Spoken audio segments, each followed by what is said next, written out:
Hello students, welcome to our class. अब तक हमने स्टेटमैक के अंदर ये देखा है कि बेसिक स्टेटमैक होती क्या है, हम लोगों को क्यों उसकी स्टडी करने के लिए हम लोग क्यों उसकी स्टडी कर रहे हैं। तो फर्स्ट हैशटैग में मैं ये कह सकती हूँ कि हमने बेसिक ऑफ स्टेटमैक को पढ़ लिया और कल के लेक्चर में हमने देखा था क्लासिफिकेशन ऑफ स्टेटमैक। इसी के साथ में मैंने आपको ये भी बताया था कि इसको स्टेट और मैक अलग अलग वर्ड को कैसे डिफाइन करते हैं, ये भी बताया था। मैकेनिक्स हमने इसलिए यूज़ किया था, मैकेनिक्स हमने किस लिए यूज़ किया था, क्योंकि सिस्टम क्या कर रहा है, सिस्टम में पार्टिकल्स क्या कर रहे हैं, मूविंग स्टेट के अंदर है। अगर कोई भी पार्टिकल मूविंग स्टेट के अंदर है तो वो सिस्टम मैकेनिक्स के अंदर आ जाता है, यानी यांत्रिकी के अंदर आ जाता है। सिस्टम अगर मूविंग स्टेट के अंदर है, सिस्टम के पार्टिकल्स अगर मूविंग स्टेट के अंदर है। और स्टैटिस्टिक्स मैंने किस लिए यूज़ किया था कि कोई भी सिस्टम के अंदर n नंबर ऑफ़ पार्टिकल्स के अगर हम लोग एवरेज बिहेवियर को स्टडी करते हैं, एवरेज बिहेवियर को हम लोग कंसीडर करके फाइनल कंक्लूजन या फाइनल रिजल्ट पे पहुंचते हैं, तो वो उसकी स्टैटिक्स होगी। प्रीवियसली उसने कैसा बिहेव किया है, इसको मैंने एक बैट्समैन के एग्जाम्पल के हेल्प से भी समझाया था। और क्लासिफिकेशन में हमने क्या देखा था कि ब्रॉडली स्टेटमैक्स को हमने दो पार्ट में क्लासीफाई किया था। फर्स्ट पार्ट हमारा था classical stat mech, classical statistical mechanics, and second part हमारा था quantum stat mech, quantum statistical mechanics.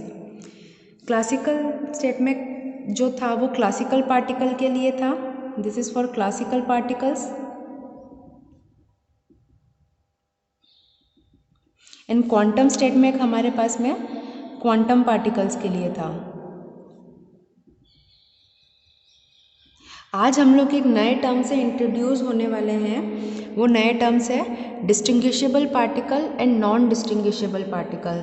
Distinguishable का वर्ड मीनिंग क्या होता है कि कोई भी पार्टिकल्स या कोई भी पार्टिकल की बात नहीं कर रहे हैं हम, कोई भी दो चीज़ अगर हम ले लें, कोई भी दो चीज़ें हम ले लें, उनके बीच में अगर हमको अंतर स्पष्ट होता है, हम लोग उसमें डिफरेंस को देख सकते हैं या डिफरेंस को समझ सकते हैं, तो वो पार्टिकल जो होंगे वो डिस्टिंग्विशेबल पार्टिकल, उनको हम लोग डिस्टिंग्विशेबल पार्टिकल बोलेंगे। अब आई होप आपको वर्ड मीनिंग समझ में आई होगी, डिस्टिंग्विशेबल पार्टिकल। तो ये जो क्लासिकल पार्टिकल्स होते हैं उन्हीं को हम लोग डिस्टिंग्विशेबल पार्टिकल भी बोलते हैं। इस पूरे स्टेटमैक के अंदर हम लोग डिस्टिंग्विशेबल पार्टिकल और नॉन डिस्टिंग्विशेबल पार्टिकल को बहुत बार ये टर्म्स यूज़ करने वाले होते हैं। तो आज के लेक्चर में हम लोग यही देखेंगे कि डिस्टिंग्विशेबल पार्टिकल और नॉन डिस्टिंग्विशेबल पार्टिकल होते क्या है। वर्ड मीनिंग तो आपको समझ में आ गई, लेकिन स्टेटमैक की टर्म्स में हम लोग कैसे किसी पार्टिकल को डिस्टिंग्विशेबल बोलेंगे और कैसे किसी पार्टिकल को नॉन डिस्टिंग्विशेबल बोलेंगे। तो क्लासिकल स्टेटमैक के जो क्लासिकल पार्टिकल होते हैं वो डिस्टिंग्विशेबल पार्टिकल के अंदर आते हैं, और क्वांटम स्टेटमैक के अंदर जो पार्टिकल्स आएंगे उसको हम लोग नॉन डिस्टिंग्विशेबल पार्टिकल कहेंगे। क्वांटम स्टेटमैक का कल मैंने और क्लासिफिकेशन आपको बताया था। First is Bose-Einstein stat mech and second is Fermi Dirac stat mech. Fermi Dirac and Bose Einstein के अंदर ये देखा था हमने कि इसके अंदर इंटीग्रल स्पिन्स होते हैं, इंटीग्रल यानी इंटीजर होते हैं सारे स्पिन्स, और इसके अंदर हाफ ऑड स्पिन्स होते हैं 3/2 5/2। यहाँ तक हमने देख लिया था। तो ये जस्ट कल का मैंने कैरी फॉरवर्ड करके आपको जस्ट बताया है। आज हम देखते हैं डिस्टिंग्विशेबल पार्टिकल्स क्या होते हैं। डिस्टिंग्विशेबल पार्टिकल की प्रॉपर्टी की भी देखेंगे और डिस्टिंग्विशेबल पार्टिकल को हम लोग अच्छे से समझेंगे भी। तो हमारे टॉपिक ये है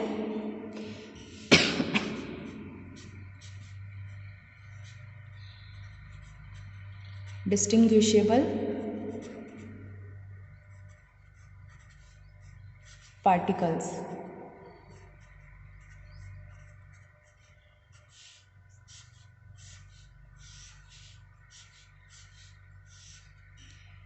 तो डिस्टिंग्विशेबल पार्टिकल की डेफिनेशन पे हम बाद में आते हैं। पहले मैं आपको जस्ट बताती हूँ कि डिस्टिंग्विशेबल पार्टिकल क्या होते हैं। डिस्टिंग्विशेबल पार्टिकल वो पार्टिकल होते हैं जिनके अंदर डिफरेंट वेव फंक्शन होता है, जिनका अपना एक यूनिक वेव फंक्शन होता है हर पार्टिकल का, तो वही पार्टिकल डिस्टिंग्विशेबल पार्टिकल कहलाते हैं।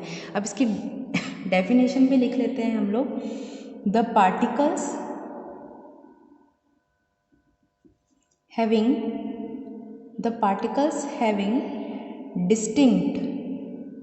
डिस्टिंक्ट का मतलब क्या हो गया, अलग या फिर अपनी एक यूनिक अलग अलग distinct wave function. The particles having distinct wave functions are known as distinguishable particle.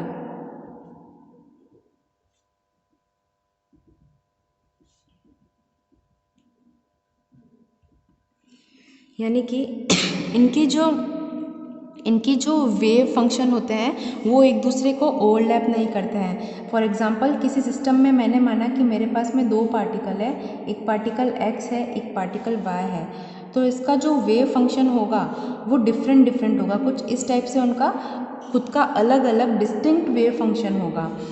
Distinct को यूनिक से आप वो नहीं कर सकते, सॉरी मैंने यूनिक वर्ड यूज़ किया था। डिस्टिंक्ट को यूनिक से अपन मिसअंडरस्टैंड नहीं कर सकते। डिस्टिंक्ट का मतलब होता है कि अपना खुद का अलग होना चाहिए, अपना खुद का अलग वेव फंक्शन होना चाहिए, ओवरलैपिंग नहीं होती है। डिस्टिंक्ट का मतलब है कि जैसे कि ये पार्टिकल इसके वेव फंक्शन को ओवरलैप नहीं करेगा, ये ई और ये बी इस टाइप से नहीं रहेंगे, ये डिस्टिंक्ट रहेंगे, एक दूसरे से अलग रहेंगे। यूनिक का मतलब होता है कि वो दोनों सेम भी नहीं हो सकते, बिल्कुल अलग उनके फीचर्स रहेंगे, तो ऐसा नहीं है, सॉरी फॉर दिस। तो इनके डिस्टिंक्ट वेव फंक्शन होते हैं। तो और इन्हीं को हम लोग क्लासिकल पार्टिकल भी बोलेंगे। मैंने ये आपको पहले ही बताया था कि जो पार्टिकल, ये मैंने आपको पहले ही बताया कि जो क्लासिकल पार्टिकल्स है वही डिस्टिंग्विशेबल पार्टिकल्स हैं हमारे। इसकी नेक्स्ट प्रॉपर्टी के बारे में हम देखते हैं डिस्टिंग्विशेबल पार्टिकल की। नेक्स्ट प्रॉपर्टी ये है कि ये हिजनबर्ग अनसर्टेनिटी लॉ को फॉलो नहीं करते हैं। सिंस ये क्लासिकल पार्टिकल है तो हम समझ सकते हैं कि कोई भी क्लासिकल पार्टिकल रहेंगे वो हिजनबर्ग अनसर्टेनिटी रिलेशन को फॉलो नहीं करते हैं, क्योंकि हिजनबर्ग अनसर्टेनिटी रिलेशन को सिर्फ क्वांटम पार्टिकल्स ही फॉलो करते हैं। तो इसकी नेक्स्ट प्रॉपर्टी लिखते हैं, they don't obey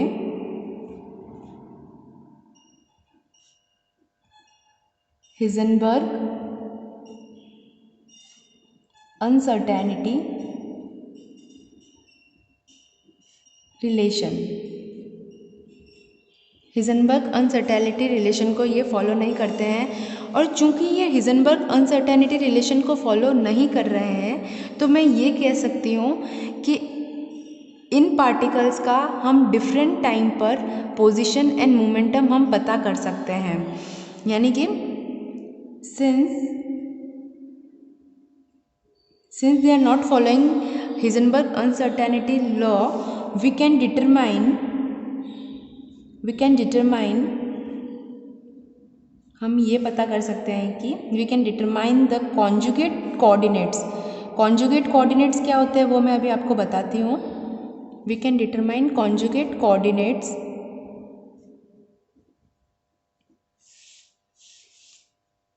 वो कौन से हो गए, position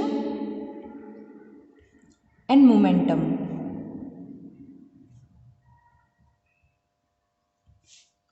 position and momentum precisely at the same time for these particle, precisely at the same time for this particle।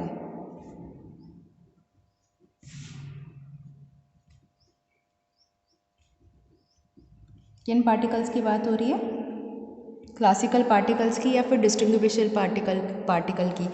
यानी कि हम लोग किसी भी सिस्टम के अंदर इनके कोऑर्डिनेट्स को हम लोग डिटरमाइन कर सकते हैं। कोऑर्डिनेट डिटरमाइन करना है यानी कि उसकी एक्स एंड वाई एक्सिस पे उसकी वैल्यू डिटरमाइन करना, लाइक 0 1 2 2,3 कुछ भी वैल्यू हो सकती है। तो ये जो वैल्यूज़ है, ये जो कोऑर्डिनेट्स है, वो हम लोग प्रिसाइसली डिटरमाइन कर सकते हैं, क्योंकि पार्टिकल अनसर्टेनिटी रिलेशन को फॉलो नहीं कर रहे हैं यहाँ पे। आई होप आपको सेकेंड प्रॉपर्टी इसकी क्लियर हुई होगी। नेक्स्ट प्रॉपर्टी पे हम लोग आते हैं। नेक्स्ट प्रॉपर्टी ये है कि ये मैक्सवेल बोल्ट्जमैन स्टैटिक्स को फॉलो करते हैं। और ये मैंने आपको कल ही बताया था कि जो भी क्लासिकल ये मैंने कल आपको बताया था कि जो भी क्लासिकल पार्टिकल होते हैं, कल का ये पेज है, कि जो भी क्लासिकल स्टेटमेक होती है वो बोल्ट्जमैन और मैक्सवेल स्टैटिक्स को फॉलो करते हैं। तो इसकी नेक्स्ट प्रॉपर्टी में हम लोग यही लिखेंगे डिस्टिंग्विशेबल पार्टिकल की, दे फॉलो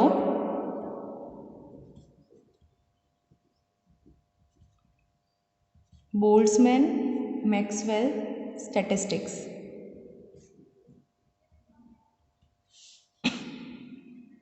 इसमें कुछ समझाने की ज़रूरत नहीं है, ये कल मैंने क्लियर कर दिया था।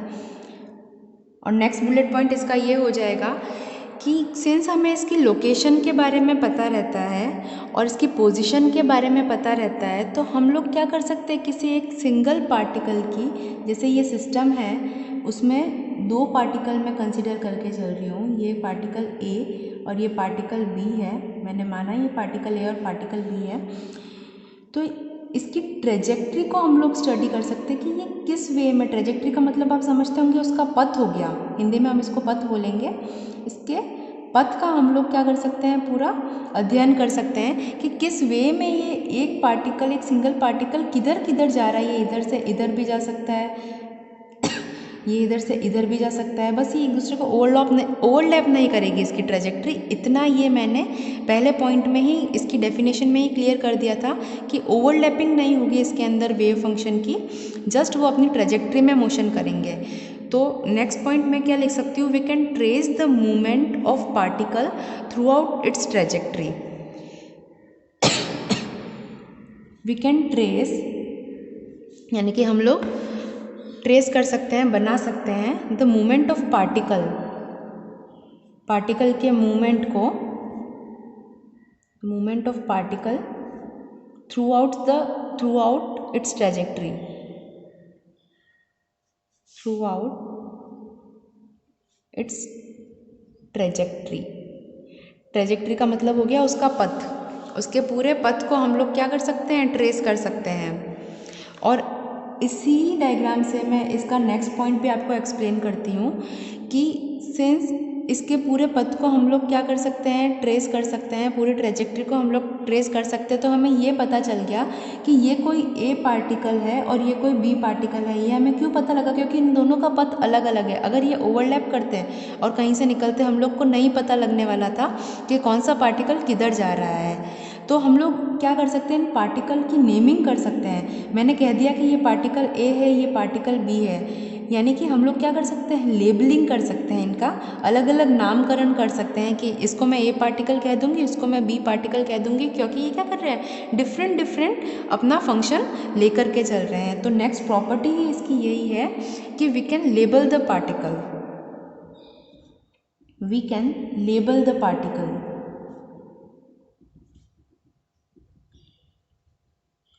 पार्टिकल्स को हम लोग लेबलिंग कर सकते हैं, पार्टिकल को नाम दे सकते हैं। लाइक पहले वाले को मैंने ए नाम दे दिया, दूसरे वाले को बी नाम दे दिया, अगर तीसरा कोई पार्टिकल हुआ किसी सिस्टम में उसको सी नाम दे दिया, एंड सो ऑन, ये ऐसे ही चलता रहेगा। और दूसरी चीज़ इसके बाद में हम लोग ये डिटरमाइन कर सकते हैं, किसी भी, जैसे कि ए नाम का पार्टिकल है, मुझे इसकी पूरी ट्रेजेक्ट्री के बारे में पता है, तो मैं इस पार्टिकल को लोकलाइज कर सकती हूँ, या मैं इस पार्टिकल की लोकेशन का पता कर सकती हूँ कि क्योंकि मुझे पता है कि ये पार्टिकल सिर्फ इसी ट्रेजेक्ट्री में मूव करेगा, तो इस ट्रेजेक्ट्री के जो कोऑर्डिनेट्स होंगे उससे मैं क्या कर सकती हूँ, इस ए पार्टिकल को लोकलाइज कर सकती हूँ। मतलब कब ए पार्टिकल कहाँ रहेगा, I can find it out. So next property मेरी है, we can also call them localized particle।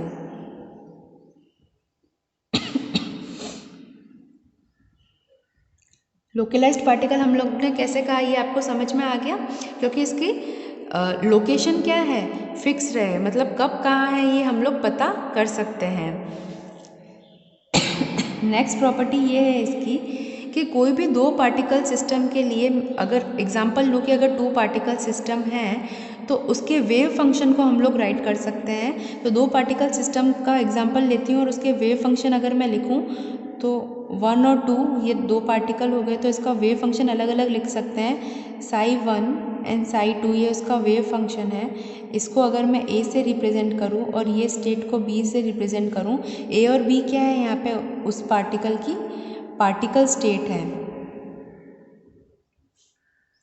ये इस पार्टिकल की पार्टिकल स्टेट है। ये डिस्टिंग्विशेबल और नॉन डिस्टिंग्विशेबल पार्टिकल जो है वो हमारे through out the chapter, through out the state में हमको बहुत जगह ये लिखा हुआ मिलेगा। इसीलिए मैं सोच रही हूँ कि पहले ये क्या होते हैं ये हमें क्लियर हो जाना चाहिए, क्योंकि क्वेश्चन में हमें डायरेक्टली ये लिखा मिलेगा कि ये पार्टिकल डिस्टिंग्विशेबल है और नॉन डिस्टिंग्विशेबल है।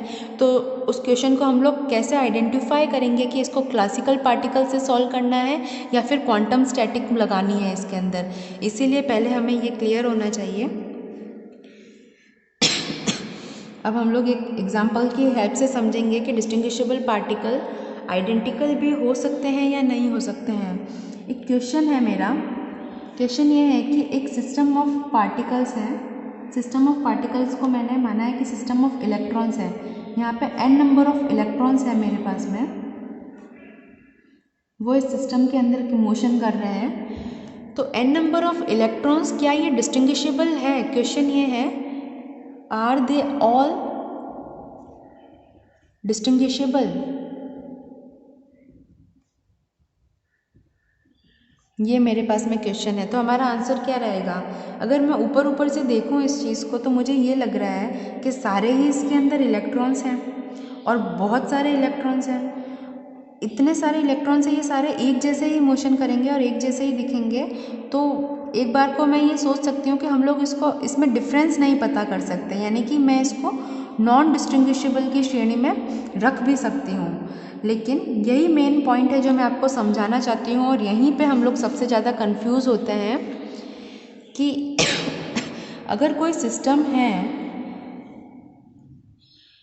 उसके अंदर, इसको एक बॉल्स के हेल्प से समझते हैं। एक कोई बॉक्स है मेरे पास में, उसमें बहुत सारी बॉल्स हैं, डिफरेंट डिफरेंट कलर की बॉल्स हैं और मैं ये मान के चल रही हूँ कि इनकी जो ज्योमेट्री है, बॉल्स की जो ज्योमेट्री है वो एकदम आइडेंटिकल है, एकदम सेम उनकी ज्योमेट्री है, शेप एंड साइज़ उनका बिल्कुल सेम है, डायमीटर, स्मूथनेस, टेक्सचर सब बिल्कुल सेम है, बट इनके कलर अलग अलग है। सपोज़ किसी का रेड है, किसी का ग्रीन है, किसी का ब्लू है, किसी का येलो है। तो क्या ये डिस्टिंग्विशेबल है?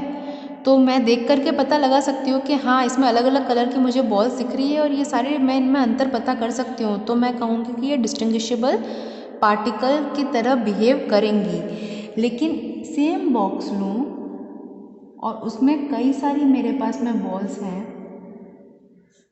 वही same geometry, same texture, same smoothness की, सेम डायमीटर की बॉल्स हैं। फ़ोटो में ये थोड़ी सी अलग डायमीटर की दिखेंगी आपको, इसके लिए कोऑपरेट करना आप।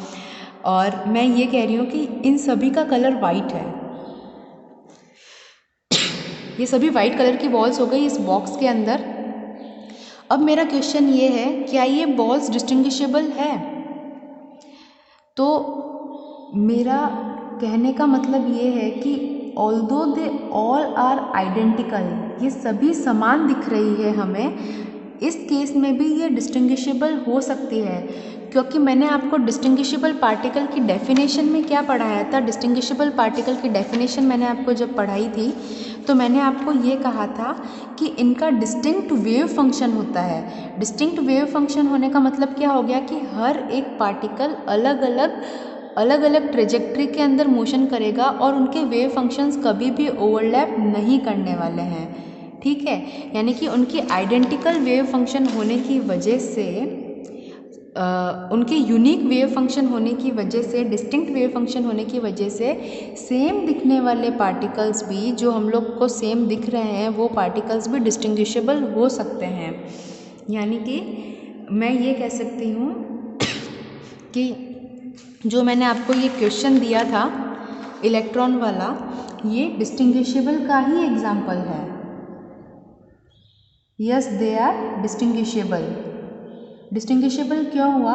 क्योंकि यहाँ पे हर इस सिस्टम में हर इलेक्ट्रॉन की अपनी एक ट्रेजेक्ट्री होगी, अपना एक, कोई इलेक्ट्रॉन सपोज करो ऐसे घूम रहा है, कोई इलेक्ट्रॉन सपोज करो ऐसे घूम रहा है, कोई इलेक्ट्रॉन सपोज करो इस वे में चल रहा है। यानी कि इसमें n नंबर ऑफ इलेक्ट्रॉन्स में n number of wave functions ये क्रिएट करेंगे और इसी वजह से ये डिस्टिंग्विशेबल पार्टिकल्स की श्रेणी में आएंगे। ये एग्जाम्पल आपको क्लियर हुआ होगा। तो इसका कंक्लूजन मैं ये लिख सकती हूँ कि I can write as a system can also be distinguishable, a system can also be distinguishable